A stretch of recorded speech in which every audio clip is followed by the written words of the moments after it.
Hi అండి. Blouse front part stitch చేస్తున్నప్పుడు నాకు ఒక విషయం షేర్ చేయాలనిపించింది. ఇక్కడ చాలామంది ఫ్రంట్ పార్ట్ ఇలా కర్వ్డ్‌గా కాకుండా ఇలా స్ట్రైట్‌గా అలాగా తీసేసుకుంటారు. దీనివల్ల ఏమవుతుందంటే బస్ట్ టైట్‌గా పట్టేసినట్టుగా వస్తుంది.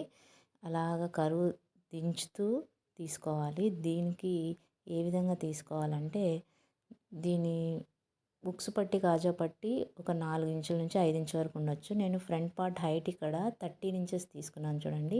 ఇక్కడ ఉక్సు పట్టి దగ్గర హైట్ ఏమో 11½ ఇంచెస్ తీసుకోవాలి. నెక్ కట్ చేయనప్పుడు చూసుకొని తీసుకోవాలి. 12 వరకు తీసుకోవచ్చు. అలా తీసుకొని ఇలా కర్వ్ లాగా తీసుకోవాలి.